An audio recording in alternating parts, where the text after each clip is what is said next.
What is going on, my fitness coaches? Welcome to another episode of the Change Lives Make Money on the Trainer podcast. It's your boy, B Mark, and today I'm joined by my business partner, best friend, and homie that has caught, in his words, what we would call a quote unquote demon. Bro, these fucking colds can fuck off my back right now. I'm not even joking.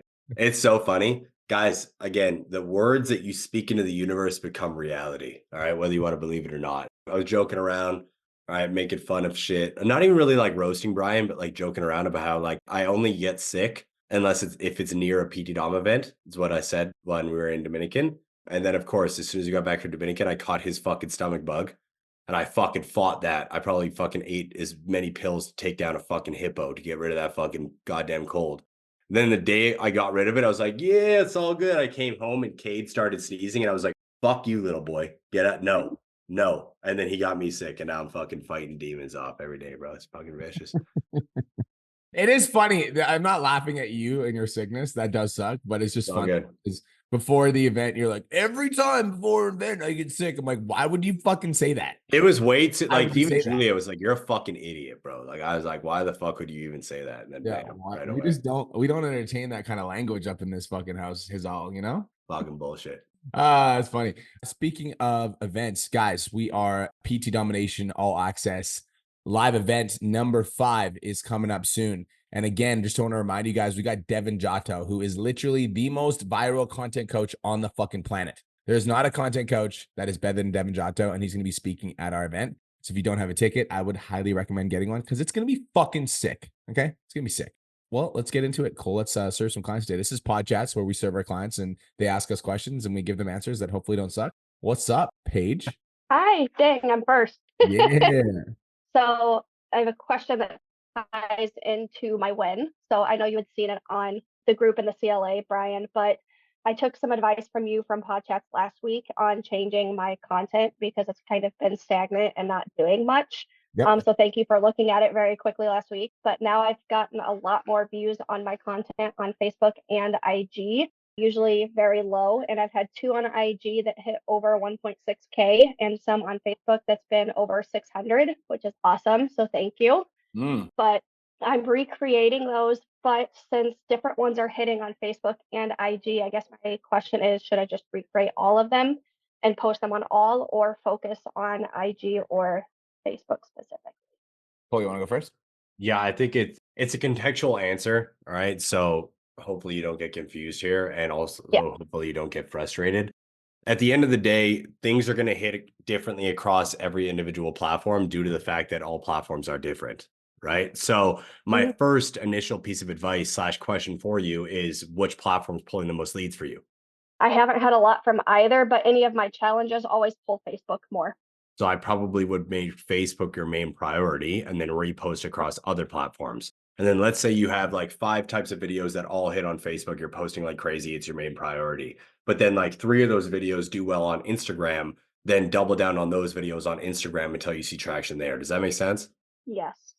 Right. The reason why is because, like, let's say, like, you guys know that I will batch film and I'll post one video across 9 different platforms. That video does not do well on every single platform. Okay. It will usually pop up and like see grand success on probably 3 out of the 9 that I reposted on. But the thing is that I will also post experimentation content across each platform to see what does better. And a lot of the shit that does see light of day on TikTok doesn't see light of day on Instagram and vice versa because I'm just hyper aware of what the platforms are actually liking. Does this make sense, Paige? Hmm. Yeah. So whatever platform brings you the most leads and gets you the biggest bang for your buck business wise, double down on that one. And then when it comes down to reposting and then trying new things on the other platforms, just listen to what the algorithms are telling you and give it more of that.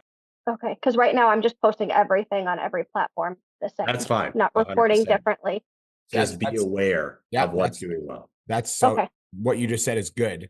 But when you're creating content, if you're getting the most amount of clients from Facebook, then create Hmm. content for Facebook and post it on other platforms. Yes. Okay. And then like what some of you guys might be like, well, how do I grow on Instagram? Well, then again, just like I said, guys, and let me dissect it a little bit more so I can hopefully fucking open your guys' brains.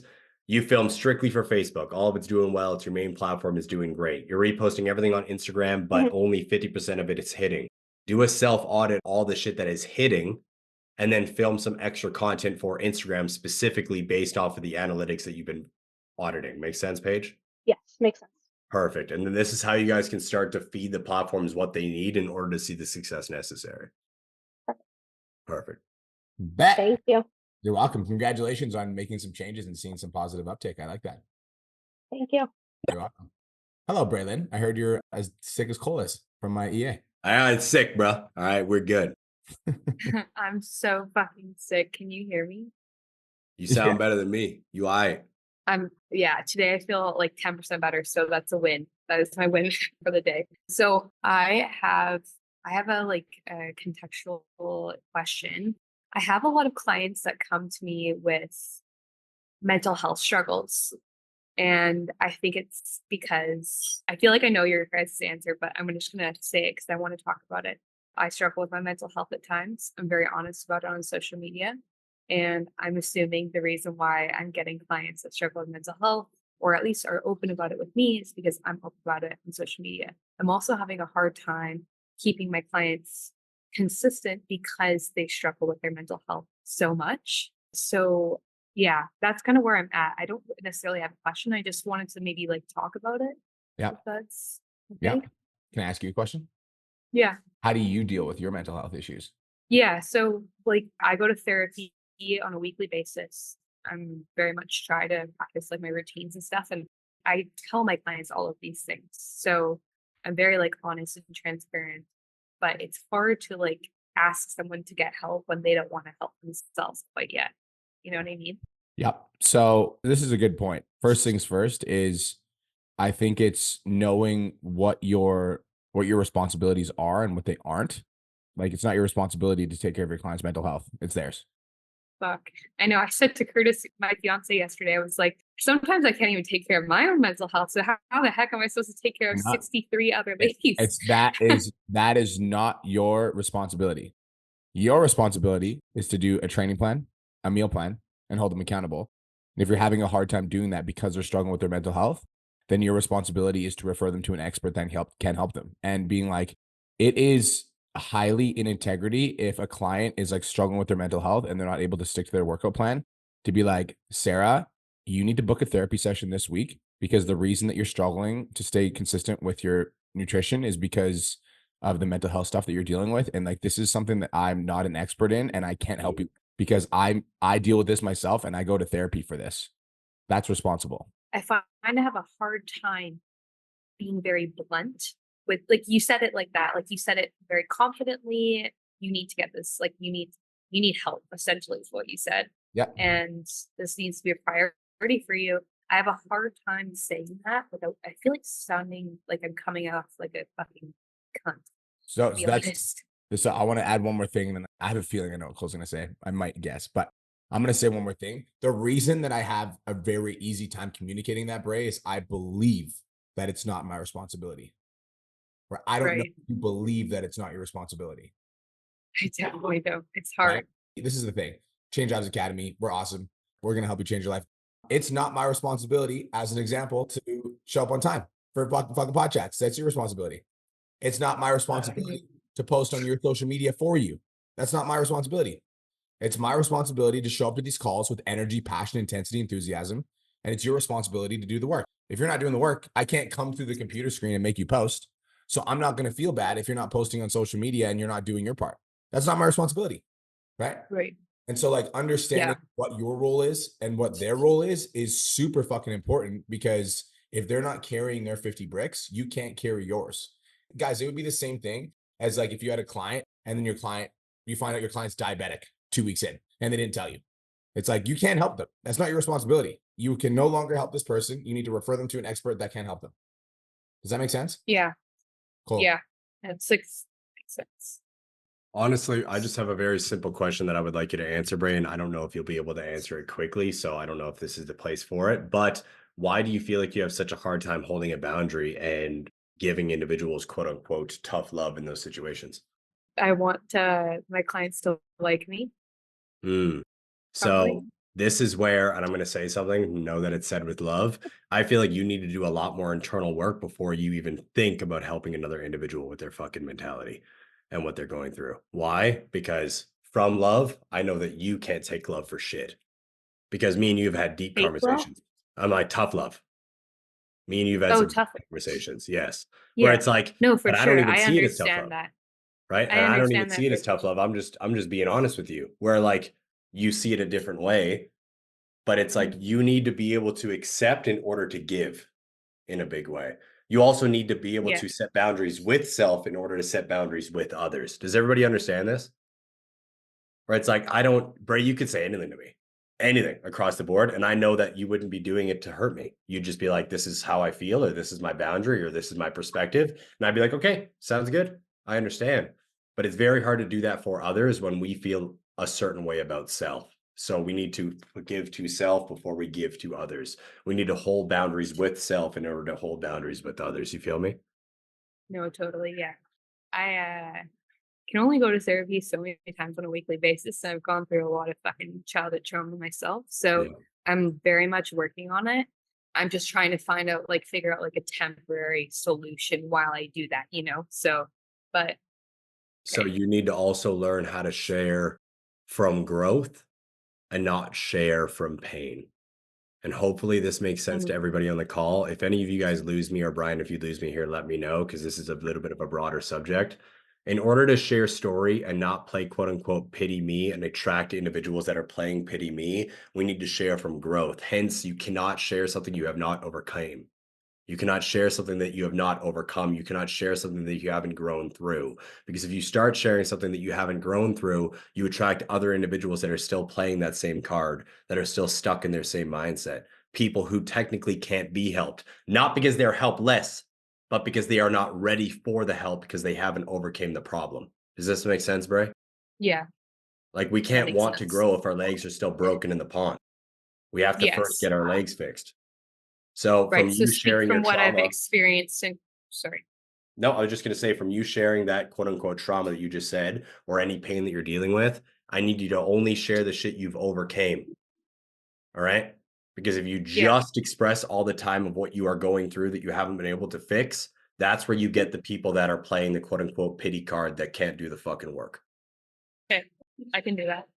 You feel me? That's helpful. Yeah. Thank you.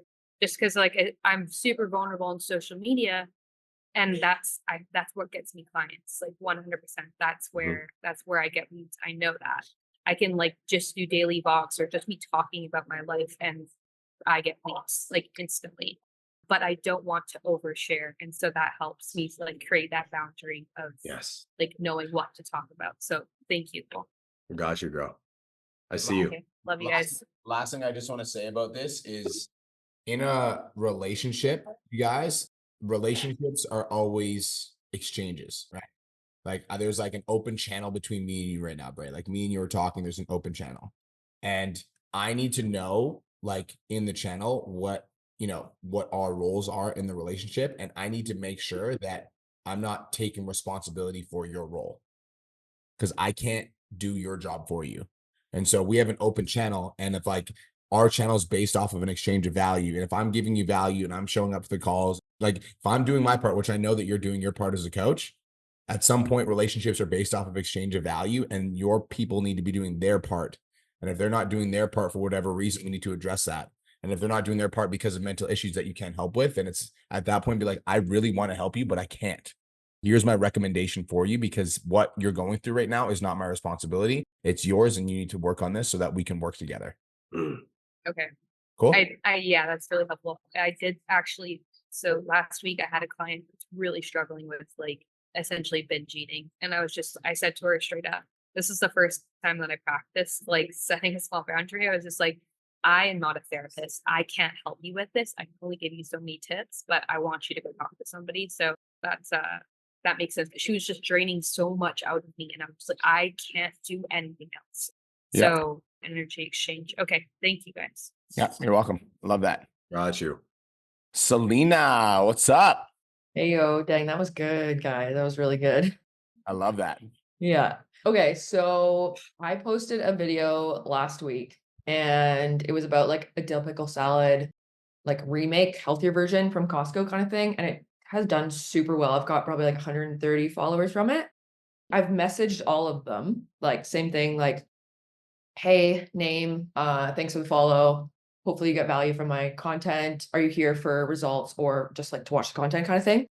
But none of them are transferring to new clients. Like I have a couple ongoing conversations, but I feel like I'm going through the script, like they're opening up, like it's good. And then it gets to the end of being like, would you like some help? And they're like, no, like I think I'm good right now. Like I definitely want to like do this before I go ahead with this kind of thing. And I'm like, okay. And then I'll like kind of do a follow-up of like, why do you think you haven't done this yet? And then they'll just like drop off. This is a great question. I'm going to take this call. I got this one completely. So this, like, I want you guys to think about, it's funny. If you're in the 10K mastermind, I got a whole fucking course coming up for you guys. It's just about this. This has been on my brain. So we're going to talk about buyer psychology for a second. I want you to think about this for a second, Selena. So let's say you are fit, you go out to a coffee shop and you're wearing this outfit and it's like attracting attention. And somebody's like, oh, I love that outfit. And you're like, oh, thanks so much. That's awesome. And you're like, yeah, cool. Like, mind if I ask a couple questions about your fitness journey to see if I can help you? And they're like, yeah, sure, whatever. And then you get into a conversation with them in the coffee shop. You just met them. What do you think the chances of you selling them a fitness program are if you just met them in a coffee shop? Yeah, minimal. Zero. It's like zero. And so we got to understand buyer psychology works like that online too.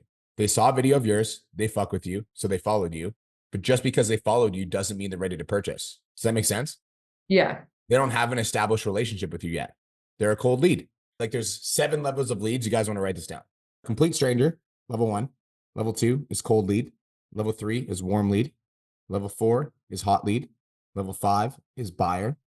Level 6 is repeat buyer. Level 7 is lifetime customer. So on the spectrum that we just talked about, you took a complete stranger to a cold lead. That's great. That means we're on the right track. But now we need to deliver them value. How do we give this person more value? And so if the video is about like, what was it about, Selena? Sorry. Just a recipe video. It's a recipe. Cool. So if it's a recipe, you're getting followers. What I would do as a follow-up is be like, hey, I also just wanted to say thanks for the follow. I super appreciate it. I've got this recipe book that I usually only give to my clients. I usually charge for this, but because you followed me and you're awesome, I want to send it to you for free as long as you promise you'll look at it. Is that fair? Totally fair. Bam. Send a recipe book. Now they're going to read the recipe book. Maybe in the recipe book, you put some testimonials of some clients that you've worked with, right? And they read the recipe book. Now they're consuming your content. Now they actually like you. Now they start engaging with your content. Then 7 days later, you like send them a message. You're like, hey, like, have you tried any of the recipes? They're like, no, I haven't had the time. I honestly am super busy and I don't really make time for my fitness. And you're like, totally cool. I get it. Mind if I ask a couple questions, see if I can help? Bam. Does that make sense? Does that feel good? Yeah, it's fucking funny because like I've been in this in the mentorship for like a year and we were taught this like in the very beginning. And then I was like, oh, like they followed me from my reel. This is a warm lead. And I was like, no, it's cold. That's cool, dude. And everybody writes in the chat, business isn't about doing more things. It's about doing the right things more. Yeah. It's about doing the right things more. Dude, sometimes we need to be reminded, not taught. So that's why. Yeah, for sure. Okay. So sorry, when like they follow you, you send them a message and you just like say thanks and then I say would like bye. assess the temperature of the lead. So here's what you're going to do. Somebody follows you, you're going to send them a message, they're going to reply. Based on the temperature of the lead is how you're going to react. And so as an example, let's say you send somebody a message, they just followed you. And then they're like, oh my God, Selena, I love your content. I've literally you're actually working with one of my friends, Sarah, and she loves your program. I've been looking for your Instagram page. Is that a hot, warm, or cold lead? That's hot. That's hot. So we need to treat that lead differently than somebody that we send them a message and we're like, hey, thanks so much for the follow, Sarah. Like, how's your journey going? Blah, blah, blah. And they're like, good. That's a super cold lead. They're responding, so they're obviously interested on some level, but they're still super cold. So in that case, we need to warm them up. So you need to pay attention to the temperature of the lead. Most of the time, aka 90 to 95% of the time, somebody that just follows you is a new lead. The only exception is if they're a referral or they listen to your podcast or their YouTube or they found your page through a friend or whatever. But most of the time, people that follow you are cold leads. You need to warm them up and nurture them and give them value. Okay. Thank you. Okay. Very nice. You're on the right path because you're getting followers. Now you just need to nurture. Yeah, it was good. Thanks. You're welcome. Anthony, what's up? What's going on, guys? Probably have a bunch of questions for you, really. So Instagram's still popping off. So I have the good problems, right? All the leads. So my main issue really is being able to handle leads at this point. So it's like, when do I hire a team? Because obviously I ain't shit yet, but I have 45, 46 clients and I struggle to have intentional DMs with all these leads coming in. Yep. Like, how do I balance non-negotiable 25 versus I have 100 messages I have to reply to and be intentional to? Yeah. So I've got a couple suggestions. First things first is if you hire a team without being diligent with your time, you're going to struggle. Mm-hmm. And so step number one, bro, is like you need to adjust to this new workload and find a flow that works with this new level. Because when you hire a team, you're going to be training your team, and training your team takes time. So if you don't have a handle on this flow, then you're not going to be able to hire a team and train them effectively, because it's like people think about hiring a team, but they don't actually know like how much goes into it. Like there's a lot that goes in. You basically need to recreate yourself in whatever role that you're trying to teach. So if you're trying to hire a team to help you with DM outreach, like you literally need to train that person to talk and speak exactly like you. And like, how long did it take you to fucking learn DMs? Right. But you're heavily invested because the more that you learn, the more that you make. It's like your team isn't really like that. So it's like it takes a lot of time and energy. So step number one is not hire a team. Step number two is to get like you need to get a handle on your schedule. When I say get a handle on your schedule, when you come here, you should be like, yep, I'm booking about 5 to 10 calls per week every week. I have a consistent flow. Like I've got a handle on the leads coming in. I'm getting a lot of leads, but I've got good systems to track and manage them. I'm like, we're at 45 to 50 clients right now. We could use a little bit of work on the delivery. Like right now, you're like, when do I hire a team? Because things are chaotic. But Mhm. because things are chaotic, you shouldn't be hiring a team. Things are Okay. chaotic. So you need to get a handle on this new level. Once you've got a Mhm. handle on your time and your schedule, then we can think about hiring a team. Okay. Yeah, I was wanting your opinion on that. Not saying I necessarily want to, but so more so get better with my time still. Okay. Other question, let me see. There's a little bit of a sales question. So I'm attracting kind of guys that are in sales coming in.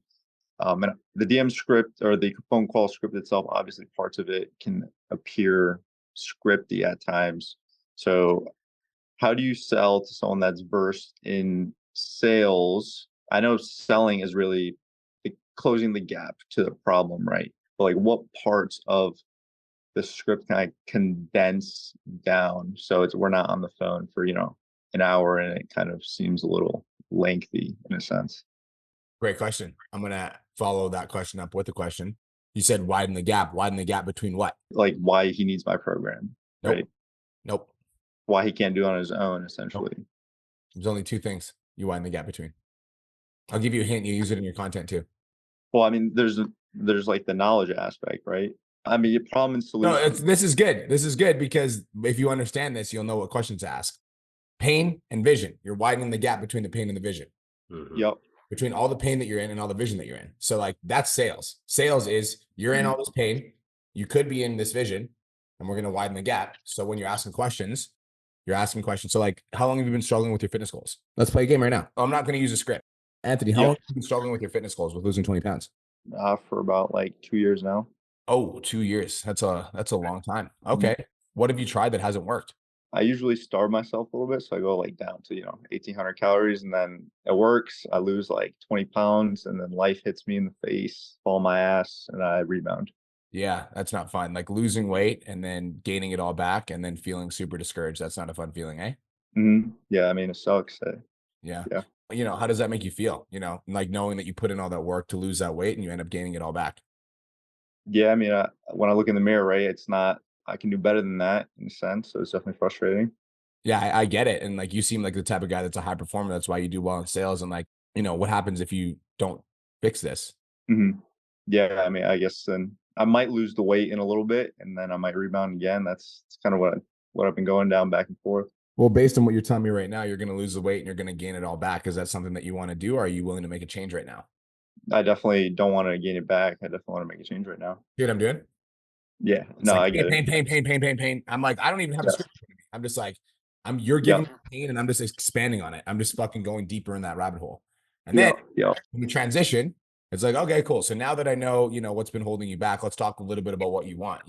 You mentioned to me that you want to lose 20 pounds. Why is that important to you? And then I just do the same fucking track on the other way. Mhm. Okay. And then when we get the same track, we're like, now I got the pain. Now I got the vision. Now I'm like, okay, why haven't you been able to figure this out on your own? You're a smart guy. Mhm. Why is it taking you 2 years? Mhm. Right. That's it. You're widening the gap between the pain and the vision. So how you keep it short is you attack a pain, you go deep on the pain. Why now? Mhm. It's important. What happens if you don't make a change? Then you go on the vision, you attack the vision, you go deep on the vision. Like, why is that important to you? Why do you want to make a change? Why haven't you been able to figure this out on your own? Offer the service. And if they go down the route like, oh, it's not that important, then it's like, okay, fuck off. If it's not that important, be like, then this isn't I'm not the right coach for you. I can refer you to somebody that does cookie cutter programs if that's what you'd like. Or if you want to actually, is that what you want? Or do you actually want to change your fucking life? Like, why are we on this call? Okay. Like if somebody's in the DMs with me and they're like, I'm not interested in growing my coaching business. I'm like, okay, cool. Then go listen to my podcast. Like, why are you asking me questions? Yeah. Right. Okay. Makes sense. Is that helpful? Yeah. And can I ask one more quick question? You've been taking up a lot of time, so it better be like 10 seconds. Go. So I'm recording a ton of content. A gym owner wants me to record content for a business he's part of, but he wants to plug my online coaching with it. What's the best way to do that? So gym owner wants to promote you in his gym? He wants to promote part of one of his gym-related businesses. I can't go too into the deets on it. But he you get literally paid a lot of fucking money for it. What's in it for you? plugging that he would plug my online services with it. But what's in it for you? That's not like, that could be like plugging your online service. Like you're actually filming content for it. You know what I mean? Like you are giving out tangible value, plugging your online service. Like I'm plugging your online service right now. You're on my fucking podcast. Right. But you're not getting any value from that, right? What's your Instagram? Also, wait, pause. Like, actually say your Instagram because that what's your Instagram? It's my name, Anthony Anisimov. There you go. You got more fucking value from that plug than you did anything else. So there needs to be a tangible giveaway. Not actually value if you're not getting anything.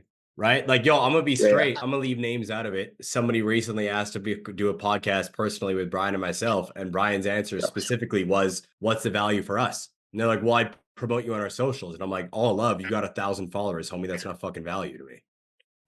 Like, what's the tangible give back? Right? Like, you're going to plug me. I love you. You got 1,000 fucking followers. That value exchange is not equal. Yep. Yeah. So like if you can figure out something that would be tangibly beneficial for you, AKA an example, be like, okay, cool. I'll do videos for you, but I want to put up posters in your gym that have a QR code that lead to a DM with me. And then if somebody wants a free meal plan, they can shoot me a DM. Yep. Get it? Yeah, absolutely. In it for you. This is like the supplement thing. Rep all my supplements and I'll give you free protein. Go fuck yourself. Okay, absolutely not. That's fucking makes no sense. Make sense? Okay. Yeah, it took enough time. Thank you guys. Cool. Appreciate you. What's up, Mikey? What's going on, guys? Dude, I'm gonna see you at the fucking event. That's what's going on. Yeah, man. I signed up. I paid for the ticket yesterday. I'm amped. So my question is something like Ray. Let's say 60% of my clients are not doing what I want them to do. All the clients that are doing their job, carrying 50 bricks, obviously renewed with me. I have, let's say, 10 clients that aren't doing what they want, like what I want them to do. If they're missing the workouts, if they're missing their check-ins or their nutrition. Now I'm trying to get them on track. I've had phone calls with them, but it's frustrating. Now I'm trying to get them like a green light, but I just can't fucking do it. Any way I can figure this out? So, well, my first initial question would be, again, I'm going to get you to repeat yourself, even though you just said it, because I want to make sure. How many clients do you have actively? 28. 28. Out of those 28, how many individuals are not doing what you want them to do? I would say at least 10. At least 10. So what we need to ask ourselves is, number one, are we giving them the necessary resources in order to see the success that they need to see? Yes. Okay, awesome. Number two is, are you a sufficient enough leader in order to lead them? Yep. Okay, dope. So like, this is the thing. If we're giving them all the fucking tools necessary and we're pouring into their cup based off of what they need, not what they think we think they need, then we're doing our due diligence there. The only other way that we can fucking rectify this problem is by becoming a leader that's so inspirational / leads by the core values that they follow suit. If you're doing all of that, then focus on the individuals that are actually putting work in your fucking program, because you can't help everybody regardless of how many people pay you money. I want to jump in. So there's two types of clients that aren't green light. And this is important. I want you guys to fucking take notes. There's clients that aren't green light that aren't happy. And there's clients that aren't green light that are happy. Because my definition of green light is you show up, you do the fucking work, you like check into your meal plan, you're doing your shit. That's my definition. I'm like, I want you to lose weight. I want you to get the best shape of your fucking life. That's my definition of green light, because I'm a green light motherfucker. That's what I do. That being said, somebody might be in your program, Mike, and they might be doing 2 out of 3 workouts of the week, and they might be following their nutrition plan 60 to 80% instead of 100%. And they might be healthier than they used to be 6 months ago, and that might make them happy. Yep. Does that make sense? Now, well, yes. If somebody's bitching and complaining, they're like, I'm not losing weight. No matter what I do, I can't lose weight, blah, blah, blah. And they're not green light, they're like yellow or red light. That's where it's like, if the answer is no, then it's like, dude, we've got 2 options. Option number 1 is you start following your shit. Option number 2 is you find a different coach, because I can't make you do the work. So like I have a 3-strike rule with my clients. If you're a red light client and you're complaining, it's like, okay, let's have a conversation. Let's get you back on track because I'm a good person and I want you to succeed. Conversation number 2 is like, this is the last chance I'm going to give you to get your shit back on track because I can't care about your goals more than you do. Conversation number 3 is like, I can't help you anymore until you're willing to help yourself. See, it's people, they're not complaining. It's they're not doing anything on their end. So with me giving the workouts and nutrition on Trainerize, I don't see shit. So for weeks on end, even with me checking in every single day, they're not doing anything. That's not your And job. some of them, So wait, dude, and that's why I said like some of them you just gotta let them do that. Okay, I'll tell you right now, my coach probably hates my fucking guts sometimes. Why? Because I don't need a fucking babysitter, homie. All right, I just needed a workout program and a nutrition program, and then I check in with him once a week. Now I at least do that because he understands my mentality. But I know Brian's the same fucking way, guys. All right, he's gotten a little bit better in his fitness journey, but like he's the same way as me. I just need someone to give me the fucking plan so I don't need to think about it. Why? Because I'm a busy person. So there we go. I get my plan and I do the fucking work. Out of those 10 people, I bet you probably have maybe half, maybe a little bit less that don't need you to check in with them. They just want to do the fucking work. And some of them have just dropped the fuck off. But you can only do so much. Right now, it sounds like you're doing everything fucking properly. Feel me? yep. So Everybody write this in the chat. I can't control their actions. exactly. You can't control their actions. You can create a container where the right actions are easier, Yep. but you can't control somebody's actions. I can't make you guys post on social media. Nope. I can fucking encourage you and I can tell you guys that if you don't post, you're dumb, but I can't make you post. It's not I can't, no matter how much I try.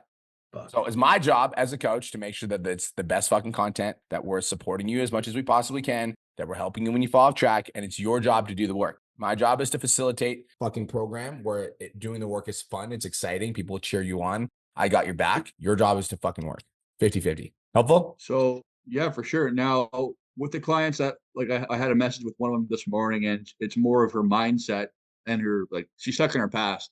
And I told her like I have clients that are beyond like her weight she is right now. I'm like, and she asked me if I can reach out to that lady and to see if they can talk together, like they can share their stories and like keep them accountable together. Is that a good idea?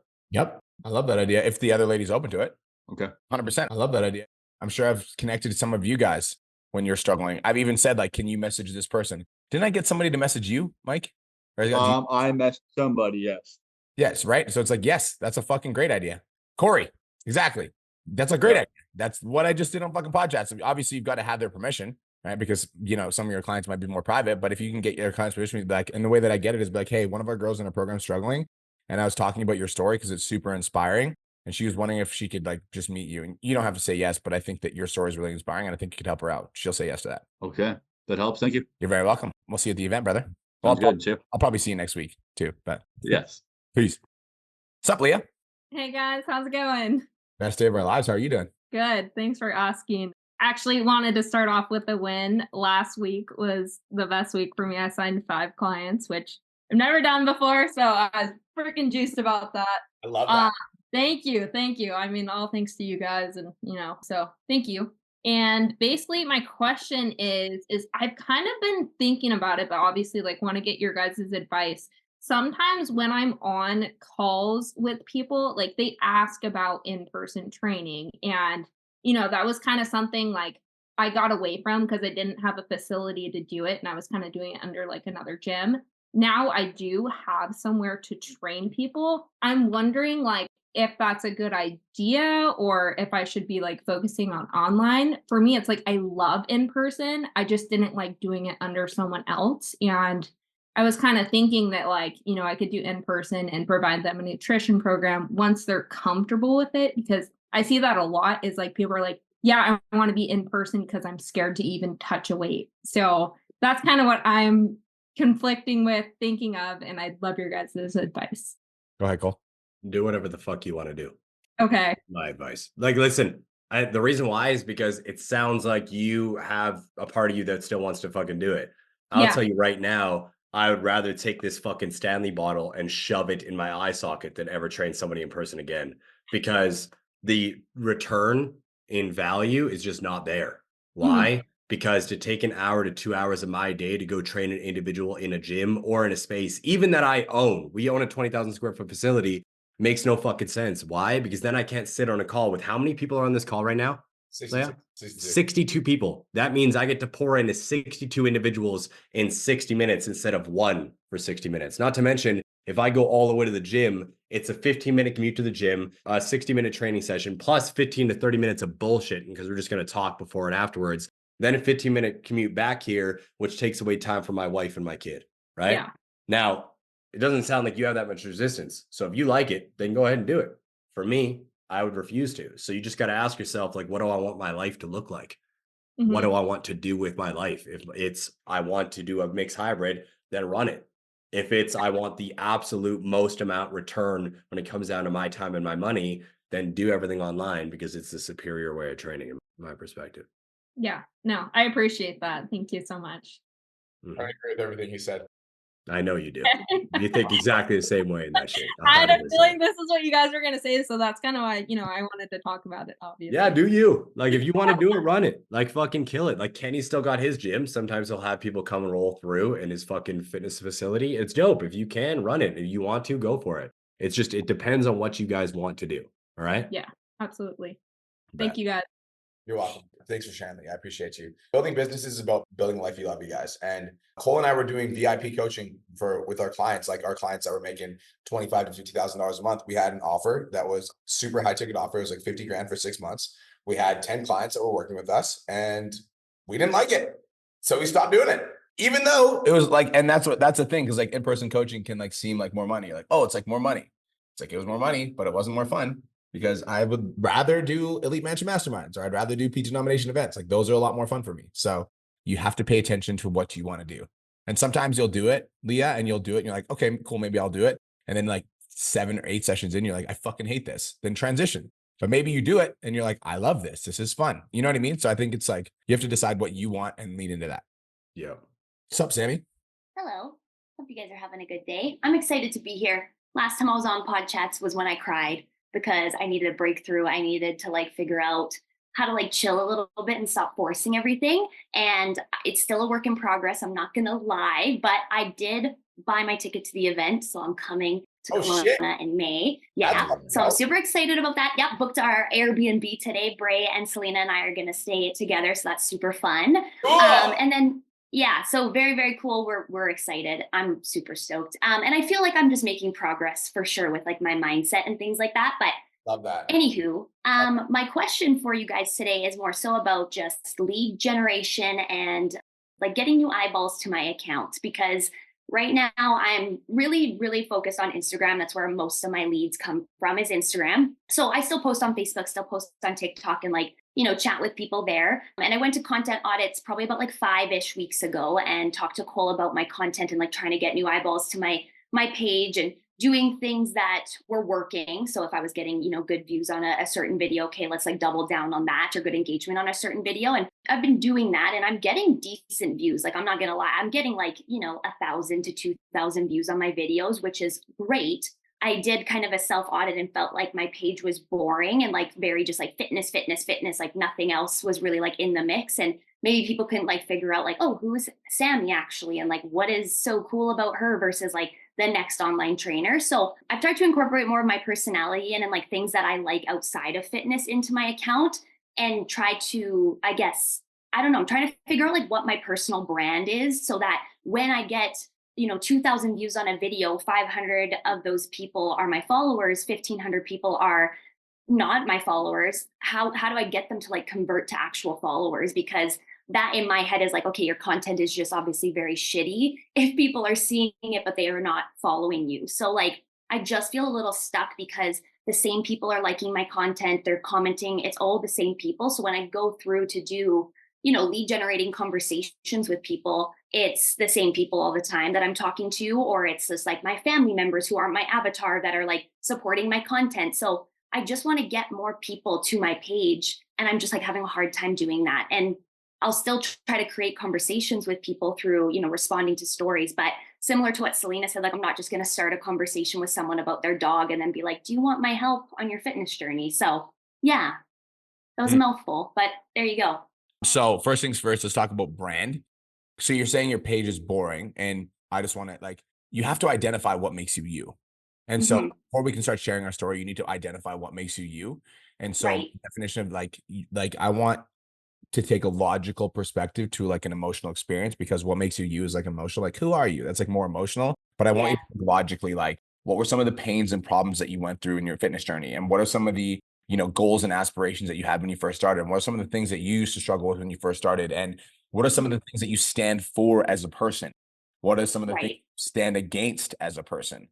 What do you do outside of the gym? Do you have a significant other? If you have a significant other, can you guys do content about couples? Let's do because like as an example, like there's two different types of content, guys. There's awareness content and there's conversion content. And Right. awareness content is designed to get eyeballs, and it has nothing to do with fitness. As an example, Kirsten and I did a video talking about our sex life, and that video has 4 million views. Has nothing to do with fucking anything, but that piece of content gets 4 million views.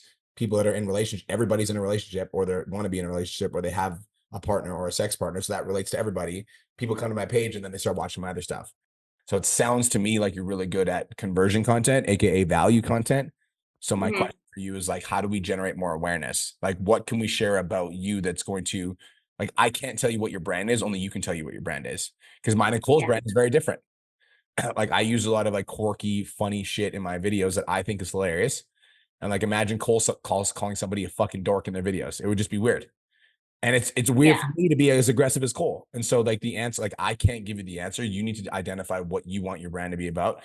Bray swears like trucker in her videos and she's super vulnerable. That's her brand.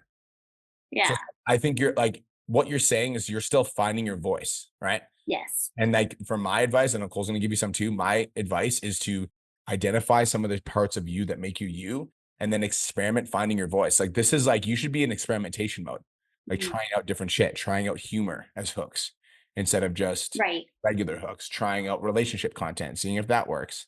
And not changing Okay. your whole content strategy, but like if you're doing 10 reels a week, 2 of them are experimentation reels. Okay, I'm gonna try couples reel. I'm gonna talk about something super deep and emotional. Does that make sense? Yeah, totally. And I've started doing that. So Bray posted it in the chat, but my partner and I, we did some like connection, just like couple related content together that's like more shareable. And of course it did very well. Like it's one of my highest views videos right now on my page and like the most shared video. Now, did I get any followers from it? No. And I know it was like the first time we did it. So I can't expect to just like it's a one-off can't expect people to follow me just after one video posting it. And I've started to incorporate more of like fashion into it because I'm very passionate about like fashion and like that sort of thing. So I'm trying to do that. I'm trying to experiment with it. And so it's good to know like, okay, that's like, I'm on the right track to potentially figuring out what that brand is. Because yeah, all my stuff that I'm posting that's value based, of course, is converting clients because I'm still getting clients, but it's just the same people liking and commenting. So yeah, trying to get new people to come to my page where, I'm not having that right now. Cole, you want to head in? That makes sense. Well, I don't know when you posted this couple thing because I just went back in your content all the way past December and I didn't see a post. So when did you do this? It was I think a week ago. Okay, maybe I'm tripping because I can't. Yeah, it was I don't know The if you can baseline see of what I this want to one. see is first and foremost, I want you to go to the analytics of it, scroll down in the video of the analytics and see if you actually didn't get any follows or if you did. I'd be surprised if you didn't get any if it's the most viewed video in your entire page. It's a new insight that you guys can actually view on all Instagram posts now. Click on the post itself, click on insights and scroll to the bottom. Oh, okay, here it is. Yeah. The breakdown. Yeah, I got it. It says Perfect. like I didn't get any followers from it. I look at that. Cool. So Yeah. what we would look at though is the fact that it did well. So 2,512 views. That's awesome. Let's do more in the aspect of it's still fitness related. Something I am going to say that's pretty blunt though, and I don't want it to like kill your experimentation phase or your creativity, is be aware of what you're diving into. Because you're like, well, I love fashion, so I'm doing a lot of fashion shit now. Do you want to be a fashion model or do you want to be a fitness coach? Because if that shit starts to go viral, you will not get any more fucking leads in your business, period. Now, again, you guys can hang me out to dry when you do get leads after that goes viral in the future, because again, it's not like I'm a fucking expert in the algorithm, but you need to be hyper aware of that. Because if we start posting try and haul, or like just random fashion content that has nothing to do with fitness at all, and those are the only videos that go viral, what will happen is anything about fitness will not get anywhere. And that's just how it is. So what we need to be aware of is attention or awareness-based content that draws eyes to you as an individual, not something that isn't tied to Sammy's emotions. So like the sex video technically isn't going to help the business, all right, when Brian's posting it. However, it also is because it's in-depth vision into Brian's brain, Brian's relationship. And when you look at Brian's relationship as a individual wants to scale a business, scale his relationship, scale his fitness goals, it ties into it instead of just posting a fucking fashion video. Feel me? Yeah. The try on haul, because I looked at the try on haul that you did. I actually like that one more than us just talking about random fashion shit. Feel me? Totally. Yeah, I'm not doing it like Cool. I'm not doing it a lot. It's like once every 2 weeks, I'll sprinkle a little one in there just to like Yeah. see how it does and experiment like that. And then every other day, it's like, it's coach stuff. Like I'm not just posting only fashion stuff. It was just to kind of see if that The would send it question I into want the you to algorithm. answer, and I want you to answer this after this, and I want you to write an in-depth breakdown and post it in the group for me, is Mhm. what does Sammy want to be known for on social media? And who is Sammy actually trying to help? Okay. Right. Now, this is an exercise that all of you guys hate me for making you doing. All right. This is an exercise that everybody gets annoyed that I make them do, but it's one that is needed if you actually want to start seeing traction on social media, because the dream is for all of you guys to never have to post up a CTA again. You just have clients flooding to you, correct? Right. Yeah. Everybody thumbs up if that's what you want. Can anybody guess how many fucking applications Kenny has gotten in the last 4 days? Just drop some guesses in the chat box. Me and him just did a podcast about this. All right, 22, Chris. Any other guesses, guys? All right, 57, 62, 30. Kenny's gotten 47 applications in 3 days when he was at the Elite Match and Mastermind, dude, not doing anything on his social media. Why? Because he is now who he wanted to be. He is the person he wanted to be known for. How did we do this? I literally ripped him apart on content audits. I said, you are a nobody and you need to start approaching your content from the aspect of everyone sees you as a nobody and until you are a somebody that's going to continue down that path. So what he did is he took a step back. He, number one, admitted to himself who the fuck he was after Brian's speech at the first Elite Match and Mastermind. He's like, I've been doing this shit for 15 fucking years. I'm an expert in this field. I know what I'm doing. He then attached his name to other successful people in his niche and figured out his niche like the back of his fucking hand, started doubling down on all content that was working, and now his content is exploding. He's getting followed by UFC fighters and coaches and respected individuals across the fucking world in a big way, getting applications flooding his account with him doing 0 CTAs and more. But that all stemmed from me literally saying, what the fuck are you doing in this industry and what do you want to be known for? He's like, I want to be the best strength and conditioning coach for all MMA fighters on the fucking planet. Why? And then he had an explanation. You can't answer that for me or yourself. That's the problem. All right. Brian wants to be the number one business coach for personal trainers in the fucking market. Why? He can give you a full explanation of how we struggled. We have no direction. We saw a bunch of other business coaches fucking people stealing their goddamn money, the freedom that we experience from fitness coaching. He's explained it to you guys a million times. Does this make sense, Sammy? Make sense? Everybody thumbs up if it does. Yeah. This isn't for your niche. It's for you. Mhm. Right? Because that's how we find our voice. We don't find our voice just from experimenting. Yes, we need to, but we find it from leaning into what the fuck we actually want to do in these industries. Feel me? Yes. Yeah. 100%. Good. B, I gotta go. I gotta peace out. I got another mastermind. I gotta go fucking join into for an open Q&A for content wise. Guys, that right there, I would like everybody to do, please. What the fuck are you doing here? What do you want to be known for on social media? Do that exercise, post it in the group that you are in so I can read it and give you value. Deal? Thumbs up. I love all y'all. Go get to work. Peace. What's up, Joseph? Hey, how are you? Good, bro. How are you doing? Good. All right. So I have a question for a 14-day challenge, Okay. but I'm going to give you a little bit of a backstory first. So the backstory is I worked at a gym that was right around the corner from my old high school. When I first started working there, I reached out to the athletic director and I got a few teams into the gym to work with me. Yep. One of them was my old soccer coach. Now that I no longer work at the gym, the soccer coach reached back out to me asking me to train them at the high school weight room. Yep. Which I have no problem doing because I'm always there anyway. So I was like, okay, cool. But this coach is also the president of a local soccer club. And at the height of the soccer club, they had over 70 teams involved in it. Yep.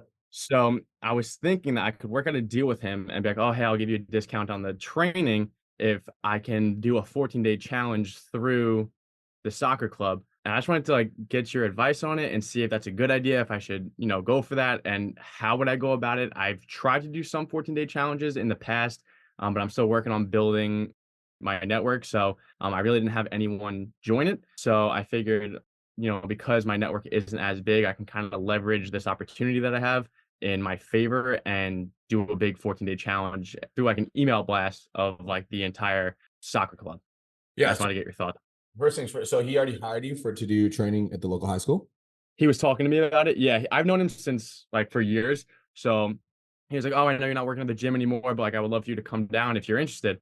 And I was like, "Yeah, sure," because I've trained the guys for like the past 3 years, and I did kind of feel bad because I'm no longer training them anymore. And I love being on the field and hanging out with them. So I was like, "Yeah, like that's not a problem." But then my brain started, seeing the opportunity that right there that he was the president and I can maybe leverage that. Yep. So, dude, I don't think so. This first things first, I don't think you need to do a discount because he's already hired you. So Okay. I would secure the deal in person or on the phone or whatever. And then I would be like, also, I want to give you value and I want to help out your entire organization. And I'll do it for free for 14 days just to help the boys get started because I really want to like just give as much value as I possibly can. And in return, I would just want some testimonials for the boys. And maybe if they want to continue working with me, they can. But I want to work with all of your boys for free for 14 days. I'm going to give them Oh, no, nutrition. not the boys, the parents. Like email blast the parents of like, hey, like we take health and fitness very seriously at this soccer clinic. We want to branch that out to the parents. We're going to do a free 14-day challenge. Even better. Yeah. So it's the same thing, but you just do the parents instead of the boys. Okay. Yeah. So it's like, I want to give everyone value. So like, I just want to give back to you guys the way that you guys have given to me. So this is what I would love to do. It's no charge, no catch, completely free. I would love to help you out. Are you, would you be down for that? Okay. 100%. You don't need to do a discount because if you do a discount, you're insinuating that like you're giving him something. But the way you position is you want to position it like I'm giving you something. Does that make sense? Okay. Yeah. Discount's like a trade. Like I'm trading you for something, but it's like you're not trading. He already hired you. So now you just want to do a value add. Also, because you hired me, I'm going to do 14 days of free training for every single person in the organization, all the parents, all the kids. It's going to be fucking awesome. Or all the parents, whatever. Okay. Cool. Is that helpful? Yeah, that's awesome. Great. Thank you so much. You're welcome, bro. I got you. What's up, Mel? Hey, Brian, can you hear me? I sure can. How can I help you? Okay, cool. So yesterday I had a client or a prospect book a phone call, and she booked the phone call, but then because of the answer that she gave with the pre-qualifying questions on the Calendly, I went back to her and asked her, like, how important is this journey to you? Just to kind of bring that out a bit more with her. And I got advice from another coach, and it wasn't the fact that I was rude about it. She took it as a very personal question. And anyway, she ended up canceling the call. So I was kind of wondering, what are some good questions that you put on, say, Calendly that would help to qualify these people a little bit better than where I don't feel like I don't know. You're asking the wrong Does that make question. sense? You're asking the wrong question. You're questioning your intuition. Why did you reach out to her in the first place? She reached out to me. I know. Why did you reach out to her after she booked the call? Because she came up with the price objection. And the number one thing is that the Calendly questions that I have were conflicting. She was telling me that she was serious about changing her life, but at the same time, it wasn't important to her. So tell me the exact questions that are on your Calendly so I'm not paraphrasing. Oh, do you mind if I'll just bring that up real quick. Yeah, you can send it. If you want to send it to the chat, I'll take a look at it right now. Oh, okay. I think I have a screenshot of it. Here. Or you can read it. See. Whatever works. I'll just read it out to you. Okay. Sorry, hold on a second. Sure. No worries. I'm assuming it's what's your main struggle on a scale 1 to 10. How important is it to you to make a change? Something like that. Something along those lines. I just want to get the exact wording. We should have some elevator. It was a suggestion that I got from another coach. It's not a bad idea at all, by the way. Like I think having questions. Yeah. By the way, for everybody listening, do I recommend everyone having questions in their calendar? No. I don't think everybody needs to. Okay. I think if you're tending to book calls with people and there's unqualified prospects showing up, I think it can be helpful. I think when you're first getting started, you should literally take every fucking sales call that you possibly can because you need to practice. Once you get a little bit more experience and you're making like 3 to 5K a month and you don't need to be on every single sales call, I think you can start qualifying people. But at first, I think every single sales call should be taken. That being said, do you have your questions? So yeah, the first one is if my most trusted friend advised me to invest a number outside my budget on fitness coaching that would guarantee my dream goal would come true, I would. And she said, see it as too big of a risk and that it's not that important and she'll survive if she doesn't achieve it. And then the second one is are you positive that you'll show up for the call? I value my time and yours. And she said, yes, I'm serious about changing my life. I don't like those questions. Okay. So do you have any suggestions on how I could better word those? The first question sounds weird. Read me the first question again. If my most trusted friend advised me to invest a number outside of my budget on fitness coaching that would guarantee my dream goal would come true, I would. I think you just need to ask what's your budget for coaching, and then I would put like $300 plus. I don't really have like, if my budget is tight, but if the program guarantees results, I'm committed, would be option 2, and then option number 3 would be like, I can't afford it. Sorry, say that again. Say the options again. 300 plus. I would say 300 plus. This is just, I'm paraphrasing. If everybody wants to type Yeah. some answers into the chat, I don't have my lead gen document on me right now. What is Brian, Go ahead, Bray. I can give you the questions that you told me Okay, do that, to please. write, and they work really well for me. Okay.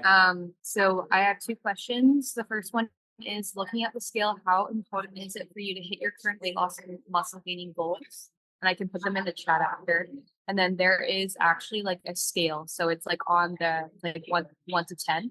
1 being I'm not ready to cancel this, and then 10 being I'm fucking excited. Let's go. Let's do this kind of deal. And then the second one is because I work with a lot of moms, so this might not be beneficial to you. I'm not necessarily sure. The second one is you have a partner that you make financial decisions with. The first one is I'm single with a winky face. The second one is I have a partner. We make financial decisions together with like the handshaking emoji. And the third one is I have a partner, but I'm in charge of my own finances with like the tossing the hair emoji. And those work really well for me because then I can type out the objection before I even. Okay. Thank you for that. Question number 2. I love that, Bray. Thank you so much. Question number 2. Are you looking for a coach to help you with your goals? Question mark. Like, and then the first answer could be like, yes, I'm looking to hire a coach, exclamation mark. The second question could be like, maybe ... I need some more info. And the third question would be like, no, I just want some free information. That's basically asking them if they're willing to pay without asking them if they're willing to pay. Gotcha. Okay.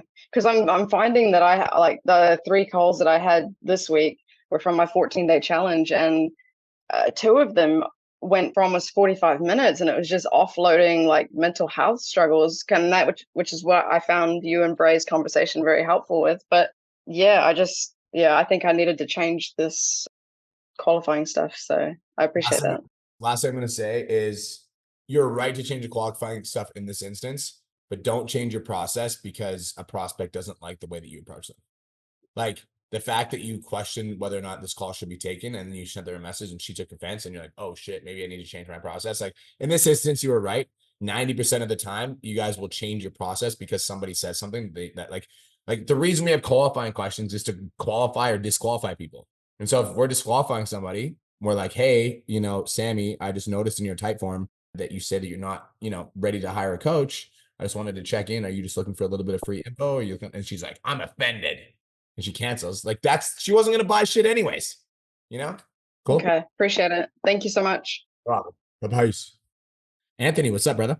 What's going on? I just have been struggling with my sales calls the past few days. In the last 4 days, I had about 12 calls, which is really good. But I've also been 0 for 12. And I'm getting the money objection a lot. And I feel like I'm going through the sales script, but it's just not, I feel like it's not working for me. Okay. Well, definitely not working for you because you went 0 for 12. So I can confirm that that belief is true. Yep. When's the last time you practiced, not gone on a call? Really never. Okay. I want to ask you questions to get clarity. Sure. How many calls have you had before this? Like how many clients do you have right now? I have like 12 clients. Oh, so you're you know how to sell. You're just in a fucking, yeah. Like you're on a dry streak right now. Yeah. Yeah. Okay. Who here in the academy is willing to do a role play with Mr. fucking Anthony? Say me in the chat. So first things first, I just want to say I've fucking been there. And I want to tell you a story of one of our millionaire mastermind clients. His name's Trent Harrison. Trent Harrison actually came to one of my calls and struggled the same thing. He's making $60,000 to $100,000 a month right now, Anthony. So he was literally in the same shoes you were, but he went 0 for 18. So like by the time he came to me, he's like, bro, I'm quitting online coaching. Like, fuck. Yeah.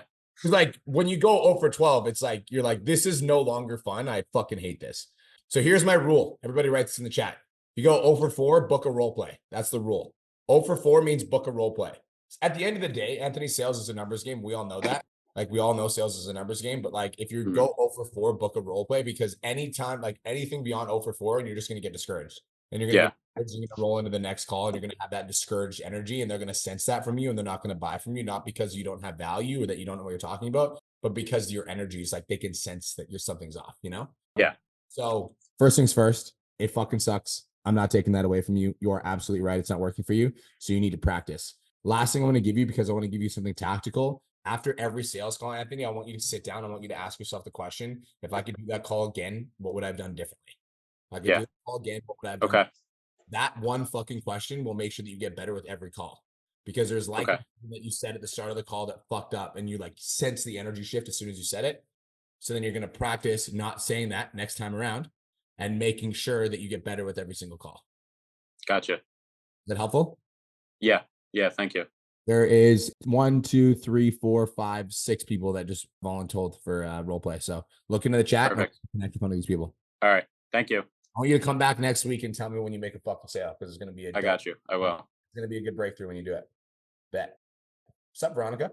Hello, how are you? You're doing fucking fantastic. How are you doing? I feel good. I feel like I'm on The Price is Right. You know, like you're waiting for your name to be called up so you can spin the wheel. That's how old I am. I love that. I love that. I know what the price right is. Okay, that's good. I'm not so old then. Very good. Okay, so my big question is, at what point do we need to start looking at different avenues or coaching services when you really feel like you're doing everything, you feel like you're delivering the content, but you're still not getting the engagement, and the same people message you over and over again, the same people that you've had from the past. So I feel like I'm always stuck here. Yep. You know, so I just don't know if it's time for me to reach out one-on-one and get like one-on-one coaching. So somebody really looks at my content and says like, look, this is what you got to do. This is what you got to implement, because I'm doing the majority, like, you know, not everybody does 100%. I'm doing the majority of what you guys are telling me to do. Mhm. But I feel like I'm always getting stuck at the same point. Okay. So question number 1 is, how's your business doing? Well, you know, the fitness business, it's up and down, right? It's like a roller coaster. And I feel like I have this type of conversation with myself when I start losing clients. So like this last 2 weeks, I lost 5 clients, and I'm just like, oh my God, this is very painful, because I'm finally over the $10,000 mark. And then when that happens, I panic, Yeah. right? And like yesterday I woke up and said, I'm going to get a client, and I got a client. Okay, so that's fine. Yeah. But I want to feel at the level where I know exactly what I'm going into my week. I know exactly what I'm posting. I know that I'm hitting the content that the people are like. I'm trying to get to more pain points, right? Like that's really what I'm trying to focus on. Mhm. Um, What's your but Instagram? it feels like it's not hitting. Bodies by Veronica, because I changed it because Cole told me to not put my business name. Hold on. So 2 things. One is, it sounds to me like, I'm just going to be transparent. It sounds to me like you're slipping into scarcity a little bit just because you lost a few clients. So that's just me being transparent. That's number 1. Number 2 is like, your business is making $10,000 a month. Like, you're doing well, you know, and even if you dip a little bit, you're still doing well. So just like keep that in mind and have that conversation with yourself, because like you're doing well. Now, that being said, I want to talk about this whole content thing, because I think that like you're asking me the question, how do I get better at content? You can hire a content coach, but I also just want to share something with you, because this is, everybody thinks views equals clients, and views does not equal clients. Who here knows who Austin Prechtel is? Prechtel Elevate. Austin Prechtel has 8,000 followers. He gets between 150 to 500 views in his videos, and Austin is making $40,000 a month. So views does not equal clients. People think views equals clients. Views does not equal clients. What equals clients is you're hitting pains. And so like when people see your content, it's like, they're like, yep, that's me. You're doing a good job at your lead generation, and then you're taking care of your fucking clients. That's what equals a growing business. So if you would like to hire a content coach, you can. And there are some content coaches, by the way, in the 10K Mastermind, we're doing the best content course you guys have ever seen. Fucking hashtag what's up. But you really have to make sure that they know their shit, because there's a lot of content coaches on the internet that don't really know what the fuck they're talking about, for lack of a better term. So if they have the views, if they have the engagement, if they have the following, and they do one-on-one, that's the thing. Is like, you guys are like, okay, like I want to get like a content coach, and you buy a course, and it's just a course. You never talk to the person. You're in the same fucking situation you're in right now. You Yeah, so understand what I'm saying? that's why I'm reaching out to you, because I trust you. So I want to know if you have any content coaches within the group that are actually offering that service on the side. That are like really, really, really fucking good that I trust? No, to be honest. Like, I'm just gonna be transparent. Like, my content coach, Devin Jatos, cost me fucking $10,000 USD a month. That's not an option. Brock 11 Johnson is a content coach on Instagram. I think he charges about $5,000 to $10,000 a month, a little bit more than that. Content coaches that do actual one-on-one, there's not a lot that I'd recommend. I'll send you one name that might be useful. I don't know if he does one-on-one, but the only person that I do know, I'll send it to you on Instagram. Actually, no, I shouted him out on last podcast. It's Insta Coach Mike. We had to chat about it. Insta Coach Mike. Me and Cole have worked with him. I don't know if he does one-on-one. Funny thing about Insta Coach Mike is Insta Coach Mike actually bought the CLA to learn our business coaching shit, which is hilarious. And we knew he was doing that. But that's okay. We still gave it to him because we're fucking D's. That's his Instagram. So I don't know if he does one-on-one though. Now, I just want to give advice for everybody listening on the podcast right now, okay? Because this is important. Veronica Vargas is making $10,000 a month, and she's been in the academy for like a year and a half, 2 years. So she's doing all the things. She's getting the fucking results. She's like making the money. She's looking for the next level. If you just joined the academy like a month and a half ago, 2 months ago, or 4 months ago, and you're like, oh, I need a content. No, you fucking don't. You need to show up and you need to get fucking feedback. Now, in Veronica's case, she's showing up, she's getting feedback, and for some reason, she's not breaking through. So she might need a little bit more one-on-one. Everything is contextual. Where the fuck is Anthony? Is he still here? What's up, bro? How many followers did you have 6 months ago? 1.5K. And how many followers do you have right now? 41.5K, maybe 42. Thank you. How long was that? That was 6 months? Yeah, and then, it happens overnight, really. But I post every single day for 6-7 months straight. That's what fucking happens. So that is the advice for you, Veronica. I would recommend you check that out. Bray, how many followers did you have when you first started? Just to make sure that we fucking hammer this point home. It's like 650 on Instagram and then like 10,000 on TikTok. What do you got right now? Facebook none. It's variety 7,000 almost on Instagram, 28,000 on TikTok, and I have over 80,000 on Facebook. Thank you. Cool. Veronica, was that But helpful? we're talking about I'm talking about I have 500 followers on Instagram and it has not budged. Hey, I agree. That's why I'm giving you the advice. I gave you the fucking Instagram handle, but I'm also talking to 5,000 people that listen to my podcast. They're like, I'm going to go hire a one-on-one content coach. Yeah. And you shouldn't fucking do that. You should fucking follow the course. If you're stuck, listen, and you're not a person that doesn't implement because you're at $10,000 a month. You don't get to 10K by being a dumbass. So you're obviously very smart. You just need a little bit more guidance. So that's bam. That's what I'd recommend. I just dropped it in the chat. Okay. Thank you. You're welcome. Is that helpful? Yes, absolutely. Perfect. Brady, what's up? What's up, Brian? How you doing, brother? Good. How are you? Doing absolutely fantastic. Having the best day of my life. How can I help you today, brother? I have a question. It's kind of was covered a few times, like similar questions. So Selena kind of asked about it, but I have been making content. I made a couple of like recipe videos and one like blew up. So I'm just trying to figure out like how to go about keeping up with it. So I posted it in the CLA. It was at 14,000. It's now at 450,000. Yeah. Views. What's your Instagram? Muscles_Malone. I think I've looked at your page before. There you go. Yep. So I've gotten like 1,500 new followers from it and it has a shit ton of likes. So I've been trying to keep up with it. It's the protein mug cake one right there. So and it's like super simple. Like, dude, you should do another recipe of this. You should do a fucking. I just did another like a blueberry crumble one. I just posted it right now, right there. Similar idea. So we'll see how that one does. But when did you post this? The question really is like, I don't want to become like the recipe guy, right? Like obviously nutrition is important, but it's not really a pain point. So maybe make something that talks about a pain point. I mean, it says like, do you have a sweet tooth before bed? But I don't know. Do you mind if I play it with sound? Yeah, no. So you make a great point. And the great point is that I had a sex video below. It's like me and Kirsten talking about our sex life. It blew up to 4 million views. And I literally looked at Kirsten. I was like, we're not doing another video about that. She's like, what? I was like, I don't want to be the fucking sex coach. Like, I'm not like, that's not my intention. That being said, I do think that like your videos, your recipe videos are highly relevant. So if Kirsten and I did a video about like how we started our business in Bali, I would do another fucking video about that because that would like relate with my avatar and bring people in. So people that are making low carb recipe videos are people that are on a fat loss journey. So I would do more videos like that because those people will come into your content. Should that be the only content that you post? Fucking absolutely not.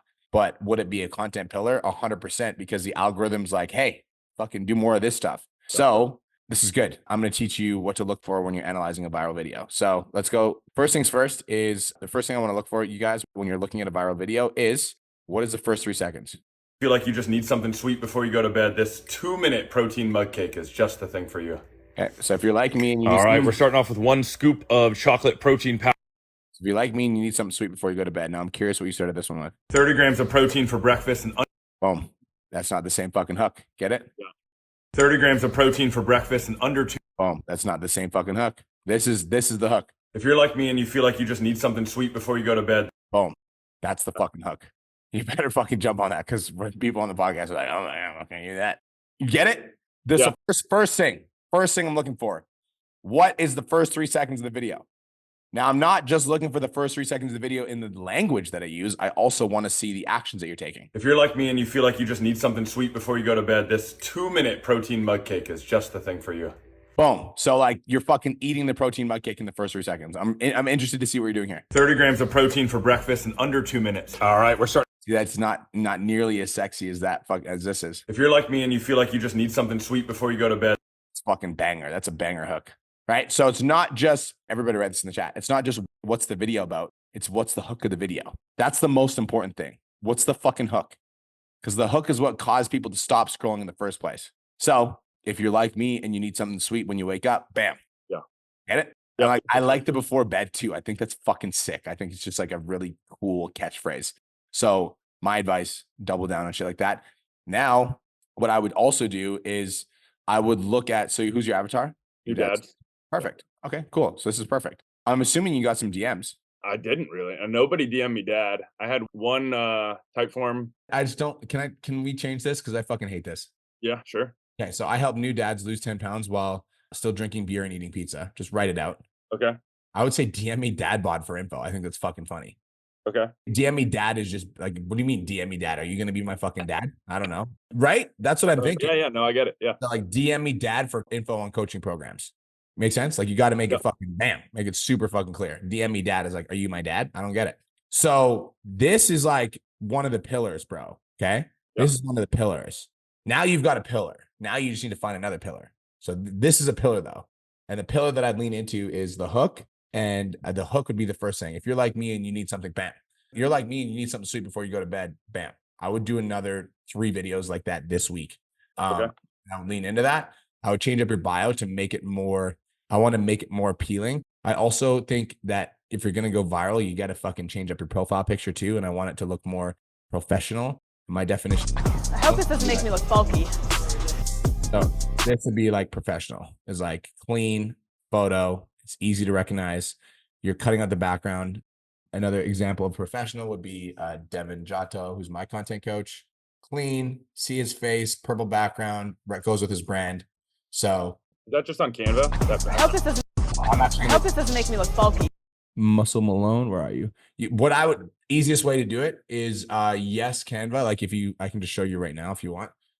You guys can also get a sneak preview of my fucking content course. Look how much shit is going into this. These are all modules that I've created. I'm excited about it. We're gonna go to Instagram story, and then Instagram story. This would be how you do this, and then I'm gonna create a blank story. I'm gonna upload any photo, so I can do upload. Let's say I want to do this. Actually, no, I'm gonna delete that. Sorry. Let's say I want to do this one as an example. Make it bigger, and then I could click on the photo right here, and then I just go edit photo and background mover, just like that. Okay. And then if I wanted to make the background blue, this is where I'm gonna fucking hopefully not fuck this up. There we go. Blue. Bam. Obviously, you wouldn't do it with that photo. You'd want a photo where you're actually smiling and you look great and you can see your face, but you get the concept. Then I would save this and this would be my profile picture for Instagram. Cool. Dude, you're onto something. Fucking run with it. Yeah. And then one other question related, I obviously panicked. I was like, how do I leverage this? So I boosted a post. I don't even know what that does, but I boosted a CTA. It's gotten more views, but it hasn't, a few people have DM'd me off the CTA, but try to do anything like that or just leave it. You want to know what I would be doing if I were you? You want my advice? Yeah. All day, every day, while that video is going viral, I'd be on my stories with all the social proof of all the dads that are losing weight by eating shit that they love in my program. Okay. So there's all new eyes to your page. Yeah. All day, every day, while that video is going viral, I'd be like, look at all these clients that are in my program getting crazy results. If you're interested, DM me dadbod for info. Sweet. I also think that's a cool angle, redefining what dadbod means. Yeah. Because it's like DM me dadbod for info. Cool. Thank you. Is that helpful? Yeah, for sure. Dude, you're onto something. Lean into it. Yeah. Thank you. Cool. Cameron, what's up? By the way, if you guys are getting value, just drop a hell yes in the chat. We're sticking around. We're fucking rocking and rolling. And we're going deep today. All right. We're going deep. How you doing, brother? How can I How help you you? doing? Fantastic. How are Mate, you? 2 questions. So first one, do you, in the course content, in the CLA material, is there a flow chart at all that you guys have made for like the steps of every process for like what the online business should look like as it grows? Like from lead gen to getting a call, like a triage call, to then, DM scripts and all that sort of stuff. And I don't know if that exists, but I sort of am overwhelmed with how many different steps of the process there are in terms of everything. And when I can sort of visually see it, it makes more sense in my head. The answer is no. If it doesn't exist. That it doesn't exist, but that actually is very clever, and I like that. So, can you clearly define what you mean by like the steps in the process? Are you talking about like Yeah. how do So you are you talking about like how do I book a call, or is it like what does the entire business model look like, or like you know what I mean? Like what exactly are you struggling with? mate, just everything, like probably more just, I guess, the customer experience from like lead gen to then becoming a lead to then becoming a customer to then have they come in directly or are they going through a 14-day challenge? And then once they become a customer, what that process looks like, then the maintaining them, the contact points, how often, just that sort of stuff. The only reason I ask is sort of in jiu-jitsu, very complex martial art, and there's a lot of different positions. And so basically what they'll do for kids, and I'll claim it, the other kid, they'll go through like the major positions and then what you're, are you doing an escape from here? Are you doing an attack from here? Are you doing a sweep from here? And then you'll have options. And so it's easier to sort of break down when you're fucking up and where you might need to go, or even highlighting, oh, okay, I keep getting stuck in this position. I need to focus more attention here. I'm losing customers at this point. As I said, if it doesn't exist, that's cool. So number one, it doesn't exist, but number two, I think that's fucking brilliant. Lauren's my executive assistant. Hi, Lauren. Can you do me a favor? Can you contact Janelle and tell her about this idea? We're an hour and 28 minutes into on PODCHATS. Can you get her to listen to an hour and 27 minutes in and then listen to Cameron's iPhone? And can we work on that project and get that done by next week? So we don't have it, but we will.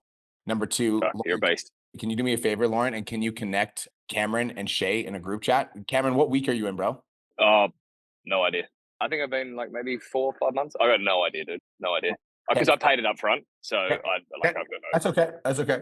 How many clients do you have, Cameron? I just want to know where your business is at. Mate, I've only got 3 online. Okay. Yeah, I've got a lot of face-to-face clients from my gym.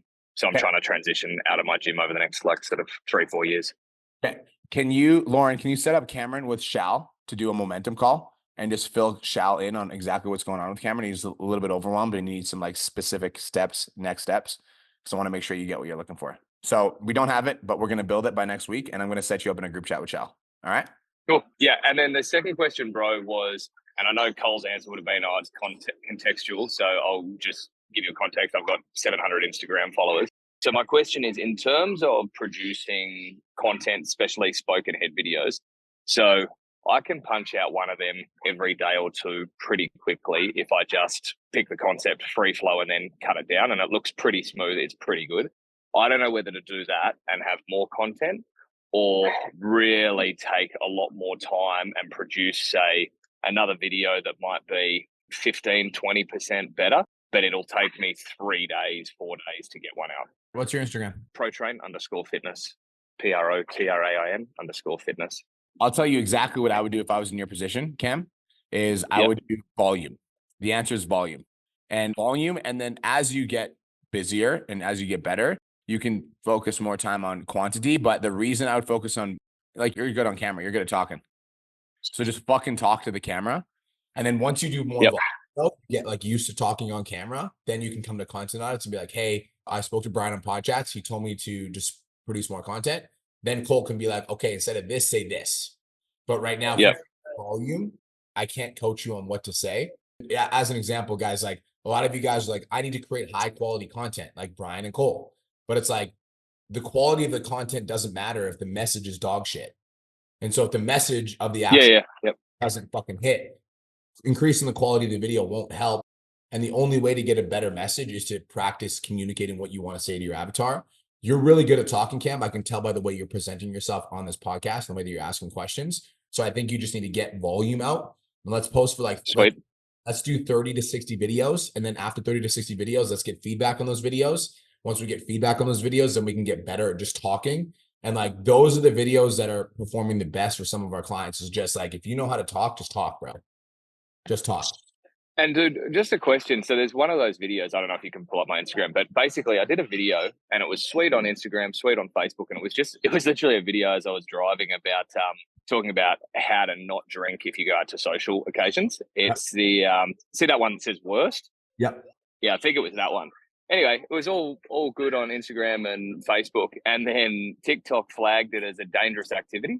And I'm like, what the fuck are you talking about? Is it possible that it's because I'm driving? I'm on my way. Yep, 100%.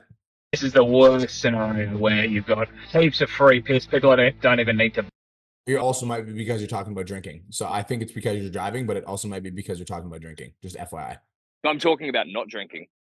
Yeah, still. So the whole video is about how to get around drinking in social events with peer pressure. You can absolutely turbocharge your fat loss by cutting out alcohol. I'm on my way to an engagement party. I think it's because you're driving. It's because you're driving. Right. Okay. All right. Cool. So they're pretty sensitive about that stuff, yeah? They're very sensitive about that stuff. Okay. Because, yeah, Instagram and Facebook were sweet with it, but all good. Okay. Thank you, brother. Really appreciate the help. We'll get that flow chart built for you ASAP. And I'll make sure we send it over to Pro Train Fitness when we do, Lauren. Awesome. Thanks so much, man. Really appreciate it. You're welcome, brother. Arthur, Cheers. Have a good day. Hey, what's up, Ryan? How you doing, brother? Best day ever, man. Love that. My question is about dealing with haters. I had a reel. It was a connection post that I made, and it took off. It's the highest performing reel I've ever had, and it's attracted it's got around 50,000 views now, and it's just got like probably 300 comments or so, and like 75% of them are just people that are just bullies, and there's just been a lot of hate. And rationally, I know, like, I don't feel like I take a lot of these comments personally, but emotionally, like yesterday I was just feeling it, like this weird gross feeling of knowing all this hate was being directed at me for some reason. So I just was wondering if you had any tips on like, just, this is a new experience for me, so just like dealing with hate online and being okay with that. Yeah. So first things first is I feel for you. I know what that feels like. It fucking sucks, but I will let you guys, all of you guys know on this call, write this in the chat. If you want to go viral, you're going to get the smoke. And that's just like across the board. Now, I'm going to give you some advice and I'm going to relate with you because I know what it feels like to get an astronomical amount of hate out of fucking nowhere when you're like not expecting it. It's very, very fucking rough. And I'm going to share a video with you that I did that was my most viral reel. And I literally had to turn the fucking comments off because it was fucking crazy.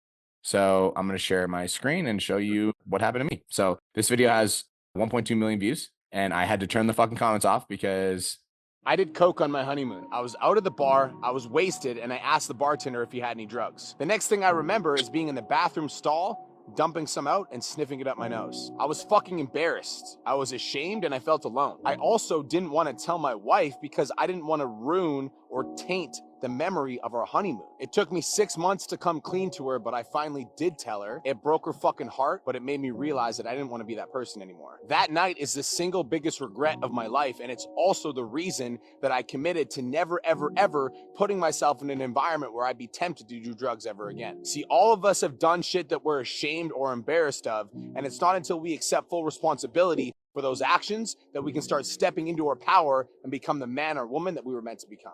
So I thought it was a good message. I was pretty fucking pumped on it. It was also something that was super vulnerable to me because I'm like, I literally confessed that I did cocaine on my honeymoon, which I think is fucking embarrassing, especially because I'm a recovering drug addict and all of a sudden on my honeymoon, I'm just doing drugs. But the comments, bro, I literally had 5,000 to 7,000 comments that were like, you're a pussy. Like, you do one line and you think you're Pablo Escobar. It was like, dude, it was like ruthless. And I'm talking like 80-90% of the comments were just absolutely savage. So I turned the comments off. So my usual advice would be like, hate is a good thing. It fucking helps you grow. And for the most part, like I will just like not like, this is, everybody write this down. Never feed into the hate ever. Like, don't be the person that's like reply. Like this is something I used to struggle with. And I realized how much value it was taking from my life, because for me to feed into your hate is for me to lower myself to your level. So if I have a hater online and I'm like, oh, I'm going to fuck that hater. I'm going to reply to that hater's video comment with a fucking video to prove him wrong that I know what the fuck I'm talking about. It's like, you just became the hater. It's like, our goal is to be positive influences on social media. So we don't want to feed into the hate. So like, that's rule number one, is I never feed into it. So if I get hate on my videos, I'm like, thank you so much. See you later. Like, thank you so much. Have a nice day. And this is like something I've really started doubling down on like this year, especially because I'm like, I don't want to be the guy that like stoops to somebody else's level because somebody else has a negative perception of me. That's rule number one. Rule number two, Arthur, is like if it's fucking getting to me and like this video was the only one in the last while that actually got to me, I just turn off the fucking comments. I'm like, it's not worth it. And then what happened when I turned off the comments for the next fucking 2 months? I had people coming to my page and be like, you turn off the comments, you fucking pussy. And I'm like, I don't want to talk to you, bro. Like, you're the reason I turned off. I'm wondering if I left it on the table to them. Surely not. I don't want to fucking talk to you. So, like, of course I'm turning off the comments. So, bro, don't engage. Number one. Number two, if it's getting to you, turn off the comments. Number three, if you align with the message, keep the message up. And number three, if you don't align with the message, take it down. Right? Because sometimes, like, for me, sometimes I posted a video where it's like, it was like aggressive or it was like, I didn't actually align with it and I was doing it for views or whatever. And when I got hate on that video, it felt really shitty because I didn't even align with that message. So I'm like, I posted something I didn't align with because I thought it was going to get views and now it's getting hated on. Now I feel like a shitty person because I didn't even want to post in the first place. But if you actually align with the message, like I do align with that message. Like I did coke on my honeymoon. It was fucking embarrassing. I don't fucking like it. So I kept it up. I turn off the comments because I don't need fucking commentary from people that are doing casual drugs every weekend. I think that's cool because I don't care. Does that make sense? So don't engage. And if it's getting to you, turn off the fucking comments. 100%. Appreciate that. And I absolutely stand by the post that I made. I do believe in the message. And so I'm thinking about doubling down and making more posts like that, which is probably going to draw up more hate. So I just need to like prepare myself for that. So I appreciate that advice. Dude, I think I love that. If you're going to go viral, it's going to come with smoke. Yeah. So don't engage. Don't feed into it. Just like as hard as it is, like just don't look at the fucking comments as they're coming in. Just don't engage. Because as soon as you start engaging, as soon as you start reading them, even though you know consciously you're like, I'm not a piece of shit, I'm not a bad person, it's like it starts to get to you after a while. Mm-hmm. Thanks, Brian. I hear you, bro. I see you. Coach Corey, what up? Taylor, I'm going to take your question because you fucking waited the whole time. So I'm going to take it. What's up? What's going on, Brian? How you doing, brother? How's your conversation with your wifey? It went good. So far, this PODCHATS was definitely a lot of value. So I don't really have any questions. I just have a lot of gratitude to be able to give to everybody that's kind of spoke with me and given me feedback. And so the support and the feedback's been great. I've decided just to make time and not have any excuses for anything. And if that means for the time being, minimal sleep or anything like that, then so be it. And quite frankly, it's actually kind of propelled me to do a little bit more in my waking hours. So that way I don't have to try to find a way to make up the sleep. So that's really good. Got my income goal set, kind of have that plastered and reminders everywhere now where I can see it. Broke it down this morning, real finite of, how many calls I need to book and how many DMs to be sent and just all of that. So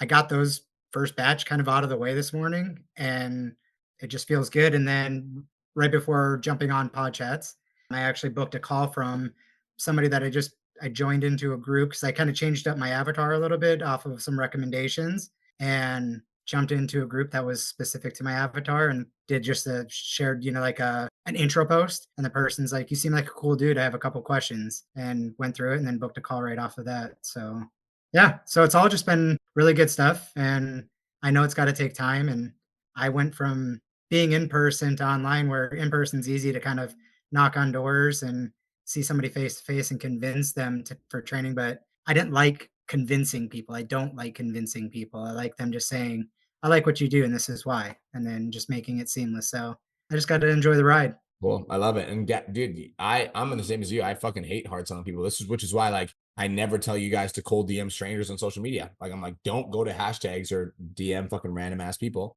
It's like create content that's so fucking valuable that people seek you out. That's the goal. So I love that. And that just takes time. Yeah, that's it. That's all I need. Love it, bro. Appreciate you. Thanks, buddy. Taylor Hinton, last but not least. Like you're so fucking patient. You just waited the whole time. You know what? I was getting busy with other things. So if I didn't have other things, I would have already left. But thank you so much. And I'm excited that you stuck around for me. So I dropped you my Instagram handle. I had been told way back by one of you guys to change my username or whatever. And then Alex just grilled me for it in a nice way. And it was like, change your Instagram handle to something more SEO friendly. And so, yeah, I'm not tied to it. My program is called Hinton Nation Coaching. I made that up when I was in like fucking high school and it just stuck and people liked it. I changed it one time and I had a few people be like, dude, you're Hinton Nation, don't change it. That was like years and years ago. So I'm not tied to it, but like, should I change it to something super basic like Taylor Hinton Fitness or something? I don't know. That kind of makes me want to puke a little bit, but if it means I'm going to get more views or more eyes, then like I'll do it. So this is really good. I'm glad you're asking this question. I think that, do you like your name? I like it because it's been my thing since the beginning of Instagram for me. So if you like it, don't change it. That's my philosophy, straight up. Like, if you like it, don't change it. I have somebody just DM me the other day, Taylor, and he's like, I can get you Brian Mark. I was like, what do you mean? He's like, I can just like get you the fucking username Brian Mark. Do you want it? I'm like, no, I fucking like my name. I like my fucking name. You know, I like my name. So if I go here, one sec, it's Taylor Hinton. When I search Taylor Hinton, you're the fucking first thing that pops up. Well, let me push back. That's not fair because like you've pulled up my account a few times before. You and I follow each other. It's going to push me to you anyway. Okay. So there's that. And then let me ask you this. Let me ask you from a different perspective. You have all the wisdom that you have, but you're only making $10,000 a month now. Would you then, if you were told, hey, change your profile to something that's going to be more SEO friendly, would you do it then? Like, because you're answering from like B Mark right now, 2024. Right. I will say this is like, no matter what, like I want to have a name that I fuck with. That's across the board. So like, dude, when I was a business coach for online trainers, I was B Mark Fit. When I was a fitness coach for online trainers, I was B Mark Fit. I didn't change my name to like the online trainers trainer because I'm like, that's fucking stupid. I don't want to do that. It's like my philosophy on what you're saying is I'm the fucking brand. Yeah. It's me. Yeah, I'm the fucking brand. So like the way that I view this is like, yes, you can change your name to something more SEO friendly. And yes, that might help you, but like I'm the brand. Gary Vaynerchuk is the brand. Right. So it's like you can like make the decision that you're going to be the brand, and you being the brand has absolutely nothing to do with the amount of views you're going to get. Yes, you might like maybe you pop up in 2 or 3 more people's search terms by changing your name to being like, you know, a fat loss. Like there's a guy, what's his name? Fucking Sean. Wicked Sean. With a W, I think. I think I've seen that profile before. Wicked Sean. Yeah, this guy's I know you know who I'm talking about, right? I know who you're talking. I feel like I've seen that name before, but yeah. He's like the macros guy, but his name's Wicked Sean. And me and you both know what we're talking about because he himself the brand. You're the fucking brand. It's you. Okay, cool. That makes it easy then. I'll just keep it. You're the brand. Like, so this is why it's good to have discussions, because like the advice of like, should you change your name to be more SEO friendly actually is relevant. And if you were just getting started, Taylor, and you didn't have any clients, and I would say, yes, that kind of makes sense to me. But also, again, even if you were just getting started, Taylor, and you're like, I fucking really like my name, B, and I don't want to change it, I'd be like, then don't fucking change it. Unless it was something stupid like real estate agent 664447, or like, you know what I mean? Unless it was that, like Hinton Nation, if that's been your name since day one and you like it, then don't change it. Like a couple more cool points or like SEO points if you change it to something more search friendly, maybe. But it's like, it's not something you're like, that would make me puke thinking about changing my name so that I could get, you know, like, and you wouldn't even get more views. That wouldn't change the views. It might change you popping up in a couple people's search terms, but like Taylor Hinton online trainer, like that's SEO friendly as well. So that's already going to pop up. Cool. Okay. Does that make sense? I think that answers that. Cool. Oh, hey, I got to. Oh, are you leaving now? Can I? Yeah, go ahead. Okay. So I just launched my 6-week challenge today. Yep. I've got not all, but I've got a few clients who want to fucking enter my 6-week challenge. And I'm like, listen, you're getting the full system, but like, what do I offer my paying client? I feel like I need to give them a fucking cookie, you know? Like, yeah. So like I would just let them know, like, you're getting the full coaching experience, but like you can join the 6-week challenge. But if you're going to join it, then you need to be a fucking rock star and you do not fucking miss. And you need to cheer everybody else on because you're already getting the whole experience. These guys are getting like just the quote unquote, like cookie cutter program. That's not as customized as you. So I'm still going to coach you in your full coaching program. Yeah. Like, this is like when you're doing the weekly challenges, you're doing all the things, like you need to be fucking engaged and you need to be stoked on it. Yeah, I got you. Okay, what if one of my clients genuinely like outperforms everybody in terms of like the metrics for meeting the challenge to win? And then do I give my client the fucking prize? Okay. 100%. Right. But like, and I would be like, this isn't even for you, but I'm going to let you in if you literally fucking set the tone for everybody else. This is okay. But I will let you like in. that. Participate. I like that. Cool. That's all from me. Thanks so much, man. All right, guys, that is it. That is all. Thank you guys so much for tuning in. I hope you all have the best day of your entire life. And I'll talk to you guys in the next podcast episode. Peace.